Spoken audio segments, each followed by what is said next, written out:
C'est un jardin extraordinaire. Il y a des canards qui parlent anglais.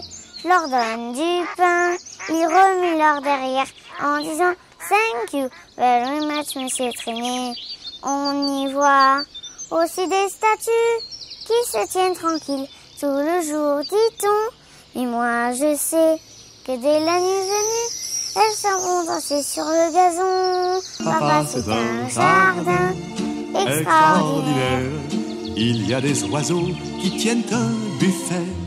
Ils vendent du grain, des petits morceaux de gruyère. Comme clients, ils ont monsieur le maire et le sous-préfet. C'est l'histoire des riverains d'une rue de Bordeaux, la rue Paul Camel, à la Bastide, qui un jour ont décidé de prendre en main l'avenir de leur rue. Ils en avaient un peu assez du vieux système de stationnement en alternance et du changement par quinzaine qui générait beaucoup de problèmes. Les voitures montaient jusqu'au bord du trottoir, juste devant les portes des maisons. Ce qui gênait vraiment l'entrée et la sortie de nos domiciles, avec des poussettes par exemple, les vélos. La rue était devenue un parking, avec la mise en place du tramway. Il était commode pour les gens de se garer dans la rue pour prendre le tramway. Ça posait des problèmes de sécurité dans la mesure où les piétons étaient obligés de descendre sur la chaussée. Il y avait aussi les voitures qui roulaient bien trop vite dans cette rue. Une rue où l'on vit, où l'on va à pied, à vélo. Une rue où vivent des familles, des enfants. Donc cette zone de rencontre de voitures, on a dit on va la transformer en une zone de rencontre, mais pour les riverains. On est venu à discuter, de dire tiens, qu'est-ce qu'on pourrait faire pour avoir quelque chose de mieux, moins de circulation, moins de bazar dans la rue. Alors les riverains se sont réunis au sein d'un atelier de la rue et ensemble, ils ont réfléchi à un bon et beau projet pour tous. L'atelier de rue, ça s'est constitué naturellement. Un atelier, c'est un endroit où l'on parle, où ça bouge. Et donc, les gens sont venus spontanément se mettre avec nous, participer. Certains, le bouche à oreille à jouer, plutôt que chacun réfléchisse et marmonne dans son coin en disant c'est la galère, on peut pas se garer. Chacun a senti qu'il pouvait intervenir. Et on a rencontré les gens des services techniques de la ville, les services techniques de la communauté urbaine, qui nous ont communiqué un plan de la rue sur lequel on a pu travailler. Certains riverains ayant des compétences dans l'art graphique ont fait des plans, on en a discuté, on s'est revus. C'était pas de la réunionnite aiguë, de se rencontrer pour se rencontrer. Et non, on travaillait. À chaque fois qu'on se retrouvait, chacun arrivait avec des revues, des documents, en disant tiens j'ai vu ça là, ou tiens j'ai vu ça là, ou il prenait des photos avec son numérique en passant dans une rue, en disant j'ai vu ce qui fait dans telle rue, est-ce qu'on peut le faire là? Donc tout ça, on a brassé tout ça et on a essayé de sortir un projet un peu sympa. Les riverains de la rue Paul Camel ont mis en commun leurs compétences et leurs idées. Ils ont étudié ce qui se faisait de mieux ailleurs, notamment dans l'Europe du Nord. Au fil des réunions, ils ont élaboré un plan très précis de leur projet.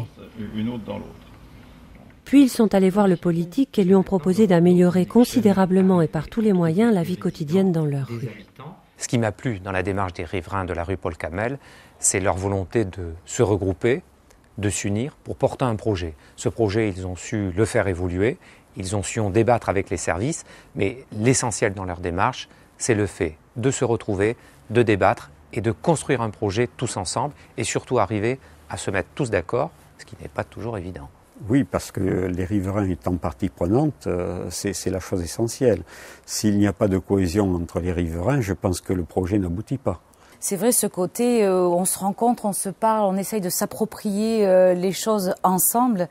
Ça a un côté effectivement humain enthousiasmant. Oui, c'est important de participer à un projet commun dans une rue parce que automatiquement tout le monde est concerné, tout le monde a quelque chose à apporter. Tout en faisant accepter les contraintes qu'il va y avoir, parce qu'il y aura des contraintes et qu'il y aura, il y aura quand même de l'ombre chez certains, il y aura peut-être quelqu'un qui aura plus sa place de parking devant chez lui, mais c'est pas gênant. Je crois qu'à un moment, il faut du compromis. Il faut faire des concessions, c'est certain. C'est le premier projet concret dans une rue qui va se dérouler après une concertation, des ateliers et beaucoup de travail fait par les riverains eux-mêmes. J'ai soutenu et aidé un tel projet car il me paraissait véritablement novateur. Depuis de très nombreuses années, j'espérais que sur Bordeaux, des riverains porteraient un projet de ce type.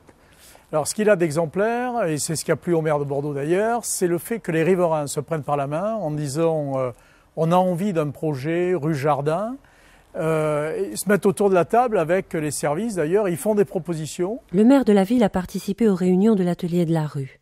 Il est venu chez les riverains. Il a soutenu le projet. Ainsi est né le projet de rue Jardin. C'est un projet qui intègre la requalification complète de la rue. Ce sera la première rue de Bordeaux classée zone 20. Une nouvelle réglementation qui donne la priorité aux modes de déplacement doux, vélo, piéton et plus à la voiture qui doit rouler à 20 km/h. Les avantages de la zone 20 et de la rue telle qu'elle a été définie, c'est d'avoir les trottoirs au même niveau que la chaussée, qu'il n'y ait pas de dénivelé pour qu'effectivement il y ait ce côté accessibilité à tous. Les enfants, les personnes âgées, les mamans avec poussettes, les handicapés. Et effectivement aménager des endroits où les piétons peuvent se rencontrer, s'arrêter, discuter, et tout en étant protégés de la chaussée. Moi, ce qui me plaît, c'est que les cyclistes, les piétons, les enfants puissent s'approprier le territoire. Je pense à toutes les familles ici qui sont nombreuses et qui ont des enfants. C'est quand même super à l'idée de penser que les enfants vont pouvoir jouer dans la rue en toute tranquillité, en toute sécurité. La chaussée et son revêtement seront modifiés en utilisant des matériaux issus du développement durable. Il existe maintenant des revêtements dits insonorisants et à base d'huile végétale. L'éclairage public devra concilier esthétique et économie d'énergie. Enfin, ce sera une rue très paysagée. Portails végétaux en début et en fin de rue, arbres, arbustes, parterres de fleurs, îlots végétalisés, tout cela pour respecter l'environnement et s'inscrire dans une démarche de développement durable. Cet apport de verdure, de fraîcheur, je sais pas, on a l'impression, quand on sortira, d'être dans un jardin. Il faut que les rues soient un poumon, quelque chose de beaucoup plus sain. Sur Bordeaux, il n'y a pas, à ma connaissance, déjà de rue Jardin de réaliser. Et donc, nous allons peut-être essuyer les plâtres, mais dans la joie et la bonne humeur, et ça pourra éventuellement servir pour d'autres quartiers, d'autres opérations, ce qui est totalement positif à mon avis. Là, nous avons un projet global, un projet qu'on pourrait appeler d'écologie urbaine, qui permet de restructurer la rue et de lui donner une image nouvelle, une image de la société qu'on essaye de construire. Travailler ensemble sur la rue Jardin a généré une formidable convivialité, de l'espoir et de la solidarité chez les riverains de la rue Paul Camel. Ce projet nous a appris à vivre mieux ensemble, en tout cas à nous connaître.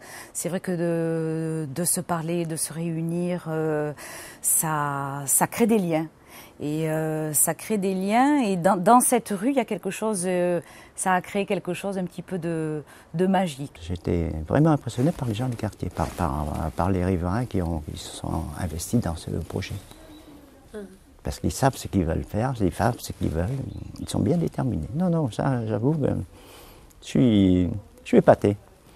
C'est vrai que ce projet de rue Paul Camel a le mérite justement d'être un peu visionnaire, parce que ça permet de penser, de se projeter un peu dans la ville de demain, de penser autrement la ville au quotidien, la ville dans ses aspects, dans ses dimensions pratiques, dans ses dimensions de solidarité, d'échange, de partage. Déjà, il y a l'aspect rue par lui-même qui est intéressant. Il ne faut pas penser qu'à soi. Moi, j'ai été élevée à la campagne dans un tout petit village où, dans la rue, tout le monde se connaissait, tout le monde se voyait vivre tout en se préservant. Et ici, dans ce quartier, dans cette rue, on peut commencer à retrouver effectivement cet esprit-là. On a créé des liens également qui me permettent de dire, je pense que on est solidaire. Si quelqu'un a un souci, les autres seront là. Si on se connaît entre voisins, on peut peut-être un jour, qui sait, lui porter secours. Ça va être une rue magique parce que on sera tranquille, on sera joyeux et ça sera très joli. Sans vouloir rêver, c'est pas les Champs-Élysées qu'on voulait faire. Bon, c'est un espace sympa dans lequel on puisse vivre d'une manière agréable. Si vous voulez savoir où ce jardin se trouve, vous fermez les yeux. Il suffit pour ça d'un peu d'imagination. Il suffit pour ça d'un peu d'imagination.